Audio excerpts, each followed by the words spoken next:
యాకోబు 1:17లో శ్రేష్టమైన ప్రతి ఈవియు సంపూర్ణమైన ప్రతి వరమును పరసంబంధమైనదై జ్యోతిర్మయుడు తండ్రి యొద్ద నుండి వచ్చును.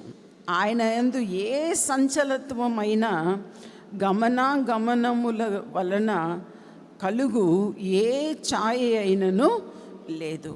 అంటే ఈ వాక్యం అందరికీ తెలిసిన ఒక వాక్యం. ఏమిటి? శ్రేష్టమైన ప్రతి ఈవియు సంపూర్ణమైన ప్రతి వరమును. అన్ని ఈవియు అన్ని వరము ఎక్కడి నుండి రావాలంట? పర సంబంధమై దేవుని యొద్ద నుండి రావాలి. మీకు వరము కావాలా? మీకు ఆశీర్వాదం కావాలన్నా? స్వస్థత కావాలన్నా?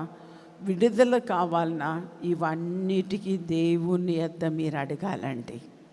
మీరు అడిగినప్పుడు తప్పకుండా మీరు కన్నీటితో కానీ, మీరు శ్రద్ధగా కానీ, మీరు భయభక్తితో కానీ, మీరు ఎలా అడిగినా కూడా ఆయన వింటాడు. ఆ రీతిగా మీరు ఇంట్లో ప్రేయర్ చేయవచ్చు, చర్చిలో ప్రేయర్ చేయవచ్చు, ఇలా మీటింగ్కి వచ్చినప్పుడు చేయవచ్చు. మీరు ఎక్కడ చేసినా దేవుడు తప్పకుండా వింటాడు. మరి చివరిగా 2వ భాగంలో ఆయన మాట ఇచ్చి స్థాపింపకుండునా అని చెప్పి రాయబడి ఉంది. ఆయన మాట ఇస్తే ఏం చేస్తాడండి? మానవుడు తప్పిపోతాడు, కానీ దేవుడు తప్పిపోడు. ఆయన మనకు ఒక మాట ఇస్తే ఆయన తప్పకుండా చేస్తాడు. సో నేను ఫస్ట్ పాప పుట్టినప్పుడు నేను అన్నాను, ప్రభువా నాకు 3 అబార్షన్స్ అయింది కదా, మరి నాకు మళ్ళీ ఇస్తారా అంటే ప్రార్థనలో ఉన్నప్పుడు నాతో దేవుడు మనసులో మాట్లాడుతున్నాడు, నీకు ఎన్ని కావాలి? నేను అంటున్నా 1 2 3. ఏమన్నానండి? 1 2 3.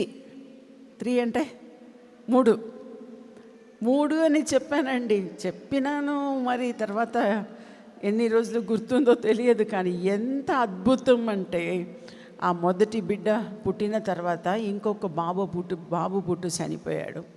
కానీ ఎంత అద్భుతం అంటే, ఎవరికి 4 సిజరీన్ చెయ్యరండి.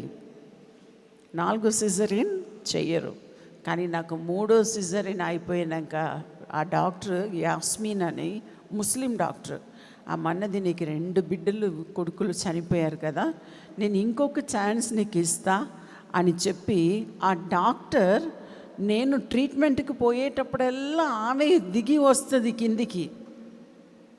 ఏ డాక్టర్ అలా రాదు, అలా వచ్చి నాకు ట్రీట్మెంట్ చేసింది.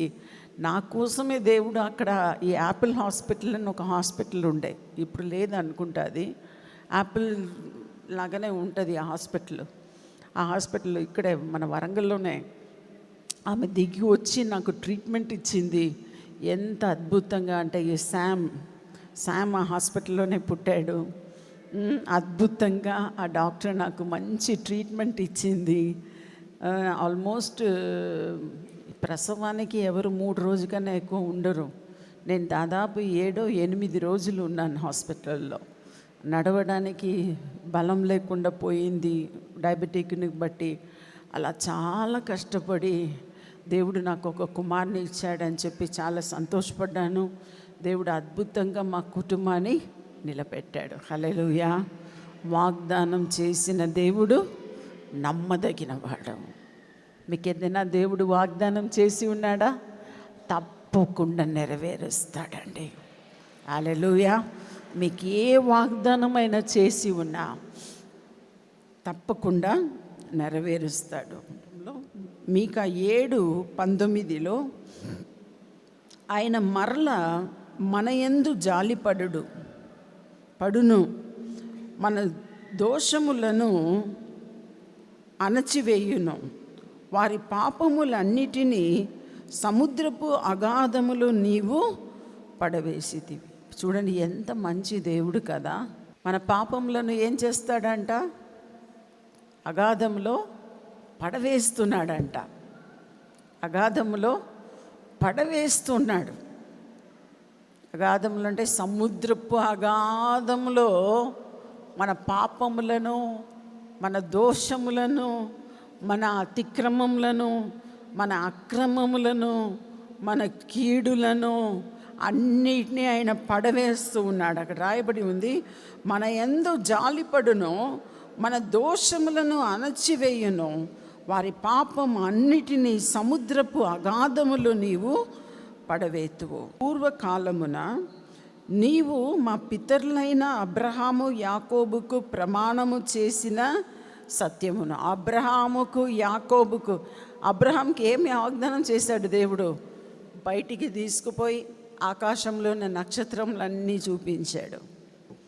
నీ సంతతి ఇంతగా ఉండును. ఇప్పుడు వరకు కూడా సైన్స్ ఎంత అభివృద్ధి చెందిందండి, కానీ ఎవరు కూడా ఆకాశంలో ఎన్ని నక్షత్రాలు ఉంది అని చెప్పి లెక్క చేయలేకపోయారు, లెక్కించలేకపోయారు. ఎన్ని నక్షత్రాలు ఉన్నాయని లెక్కించలేకపోయారు. ఇప్పటి వరకు లెక్కించలేకపోతున్నారు. అందుకని ఇక్కడ రాయబడి ఉంది,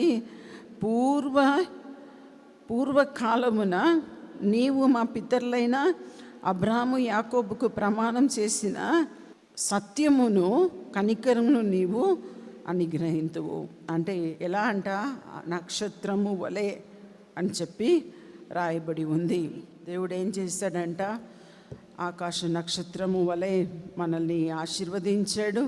తర్వాత ఇంకా రాయబడి ఉంది, మన పాపములన్నిటినీ సముద్రపు అగాధములో నీవు పడవేసితివి అని చెప్పి రాయబడి ఉంది. ఆ రీతిగానే పడవేశాడు ఆయన. తప్పకుండా మీ జీవితంలో కూడా ఉన్న పాపములను అడగండి. అంటే మనం ఒప్పుకోవాలి. పెద్ద సమస్య ఏం తెలుసా, కప్పివేస్తాం. నేను ఆ పాపం చేయలేదు, ఈ పాపం చేయలేదు, నేను అది చేయలేదు, ఇది చేయలేదు, నేను అట్లా, నేను ఇట్లా అని అంటాం. కానీ అది కాకుండా దేవుని సన్నిధిలో తగ్గించుకొని, ప్రభువా నేను ఇది చేశాను, నేను పాపం చేశాను, తెలిసి చేశాను, తెలియక చేశాను, నన్ను క్షమించండి అని అడగండి. తప్పకుండా మిమ్మల్ని క్షమించడానికి, మిమ్మల్ని ఆశీర్వదించడానికి ఆయన శక్తిమంతుడై ఆయన ఉంటారు. మీకు ఆశీర్వాదకరంగా ఉన్నదని మేము నమ్ముతున్నాం. ఫస్ట్ లైక్ చేయండి, తెలిసిన వారు మీ ఫ్రెండ్స్ అందరికీ మీరు షేర్ చేయండి, తర్వాత సబ్స్క్రైబ్ చేయండి. తప్పగా ప్రభు మిమ్మల్ని దీవిస్తాడు. ఇక రాబో వీడియోను కూడా మీరు చూడండి, దీవించబడండి. ప్రభు మిమ్మల్ని దీవించును గాక. God bless you.